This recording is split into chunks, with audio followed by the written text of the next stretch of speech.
चुनावी दौरा करते हुए रामगढ़ के 7 गांवों में उनका स्वागत अपार जन समूह में जय जय बिहार के नारे के साथ किया गया। हर सभा में, हर वर्ग में, हर जाति में, धर्म के लोगों ने बढ़ चढ़कर हिस्सा लिया। सर्वप्रथम जॉनी आर्यन ने अपनी भाषण में जनता के दुख दर्द की बातें कही।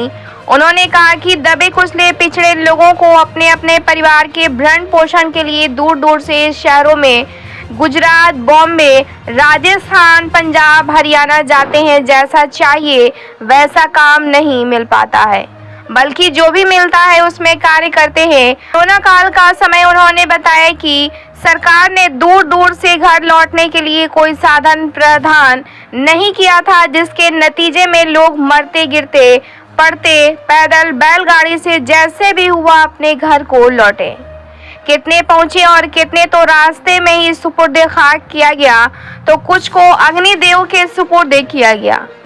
लोगों ने नम आंखों से इस बात को भी स्वीकार किया। इसके बाद जन स्वराज के सूत्रधार प्रशांत किशोर ने अपनी बातें कहानी प्रारंभ की।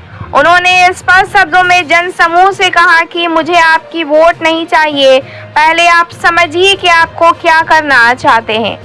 अन्य विजय पार्टियां जनता को ठगने की काम करती है, को प्रलोभन देकर सब्ज बाग दिखाकर मखमल पर सोने की बात कहकर लुभाते हैं, फिर वोट देकर चले जाते हैं और 5 साल बाद उन्हें फिर जनता की याद आती है।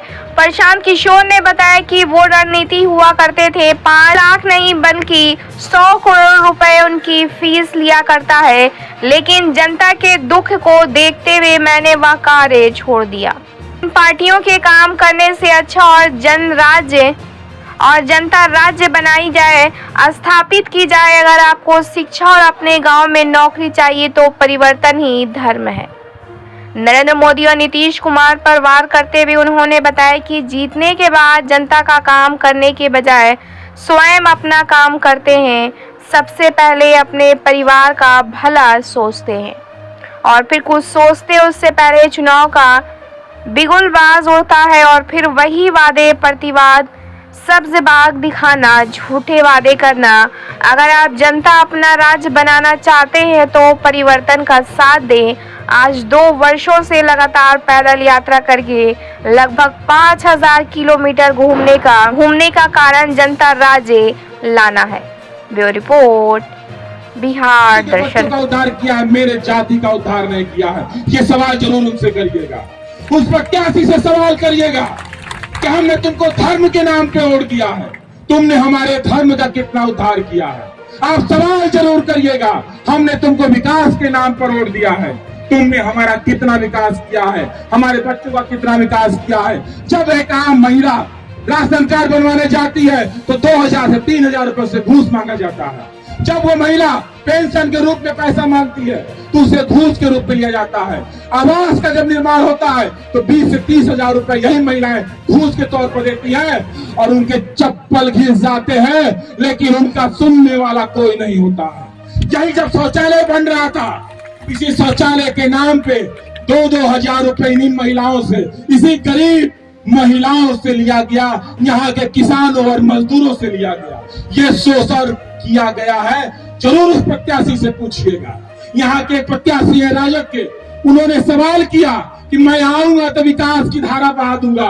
मैंने उनसे पूछा, उस पत्रकार से पूछा कि उनसे पूछिएगा अभी इससे पहले किसकी सरकार ने, आपके भाई थे, 4 साल आपके भाई थे और इन्हीं गरीब लोगों को, पदाधिकारियों को घूस और कमीशन देना पड़ा था, तब आपको विकास नहीं देखा। तो मैं उस राजग के प्रत्याशी से भी पूछिएगा कि मैंने तुमको वोट दिया था, तुमने मेरा विकास क्यों नहीं किया। उनका विकास सिर्फ एक ही है, उनका एक बेटा सांसद बन गया, एक बेटा एमएलसी का चुनाव लड़ा, तीसरा बेटा आ गया फिर विधायक बन गए। ये आम गरीब के नागरिक से उनको कोई भी उनके समाज का, इस रामगढ़ का एक भी नागरिक नहीं मिला कि जो उनको विधायक के तौर पर प्रेजेंट करे। उनका एक ही विकास है, रामगढ़ के विकास से उनको कोई मतलब नहीं है। उनको विकास दिखता है कि उनके परिवार का एक एक शख्स विधायक, सांसद, एमएलसी बन जाए। अगर उनके परिवार का विकास हो गया तो रामगढ़ का विकास हो गया। ये उस राजग के प्रत्याशी से जरूर पूछिएगा, उस बीजेपी के प्रत्याशी से जरूर पूछिएगा कि जब वो यहाँ के नरेंद्र मोदी आए थे बिहार के लिए, 1.25 लाख करोड़ रुपए दिया था। उसी विधायक ने कहा था कि मैं रामगढ़ में फैक्ट्री लगाऊंगा, लेकिन फैक्ट्री के नाम पर आप लोगों को धोखा दिया है, शोषण किया है और आप लोग के बच्चों को बाहर भेजा है। मैं बहुजन समाज पार्टी के लोगों से कहना चाहता हूँ कि बहुजन समाज के लोग आपके साथ बहुत बड़ा धोखा होने जा रहा है। आपको अपने बच्चों की चिंता ही नहीं है तो लालू नीतीश मोदी आपके बच्चे का चिंता क्यों करेगा?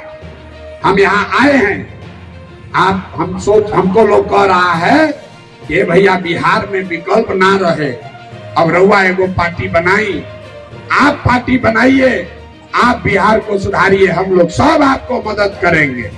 हम आपको हाथ जोड़ रहे हैं, हमको आपका साथ नहीं चाहिए। आप हमारा साथ क्या दीजिएगा? अरे आप तो वो लोग हैं जो अपने बच्चों का साथ नहीं दिए, आप हमारा साथ दीजिएगा। अरे हम 2 बरिस पैदल चले कि 20 बरिस चल ले, बिहार के आदमी को सुधरना ही नहीं। 5 बरिस बैठ के आप रोते हैं कि भैया पढ़ाई नहीं थे, ए भैया रोजगार नहीं थे, खाए के नहीं थे, कोई बीमार पड़ जाता तो दवा डॉक्टर नहीं थे, बूढ़ आदमी 400 रुपया के पेंशन पर जिया तारन भीख पर। आ जहिया वोट होई तो सब बात भुला जाए। वोट के दिन आपको अपना कष्ट भूल जाएगा, अपना बच्चा मजदूरी करने गया भूल गया।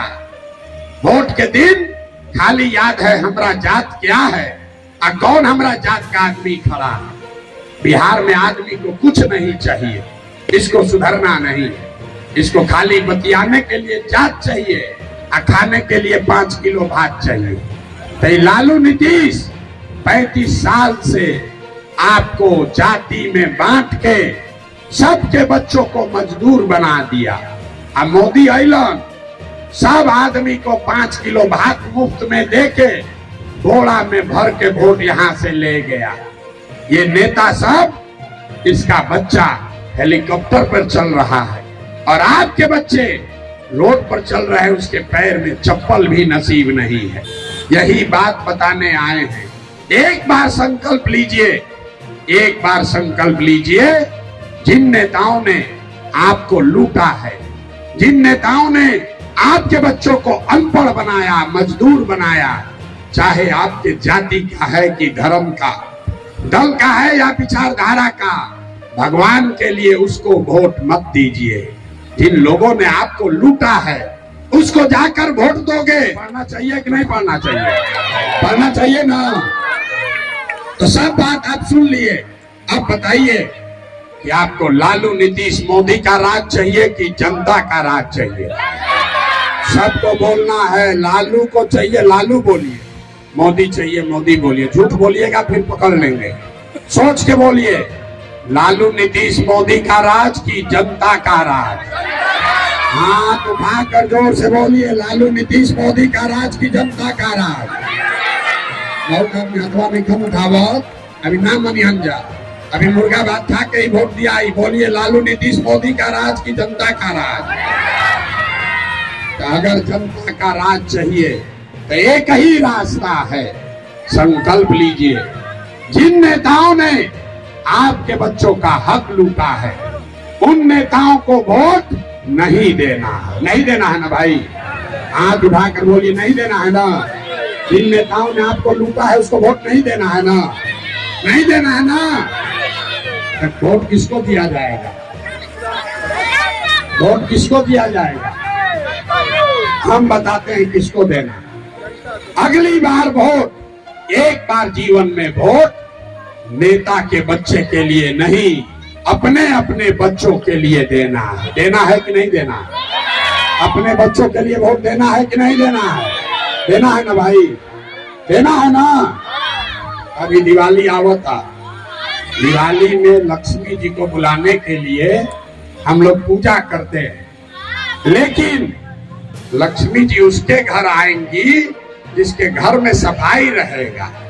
तो 25 में आपका गरीबी खत्म हो, लक्ष्मी जी आपके घर आए, उससे पहले जरूरी है कि अभी 10 दिन के बाद चुनाव होई तो जैसे घर के सफाई होला वैसे झाड़ू उठाइए और जितना ये नेता सब लूटा है सबको झाड़ू मार कर बाहर भगाइए, तभी लक्ष्मी आपके घर आएंगी। सबके झाड़ू मार के हटावे के बाद कि नहीं हटावे के? हटाना है ना भाई, सब नेता लोग को हटाना है ना। आप झूठ नहीं बोल रहे हैं, हटाइएगा ना भाई। तो एक बार मिट्टी के सम्मान में हम बोलेंगे जय बिहार, और आपको बोलना है जय जय बिहार, जय बिहार। पीछे के आदमी सब झारखंड में रही न जा, ना मानिएगा आप लोग। अभी जय बिहार ना बोली हम जा, यही से बिहारी को आदमी दू थप्पड़ मारी। जोर से बोलिए जय बिहार, जय बिहार, जय बिहार। भरोसा रखिए, साल भर में ये व्यवस्था बना कर देंगे कि आपके बच्चों को पढ़ाई रोजगार के लिए बिहार से बाहर नहीं जाना पड़ेगा। बहुत बहुत धन्यवाद।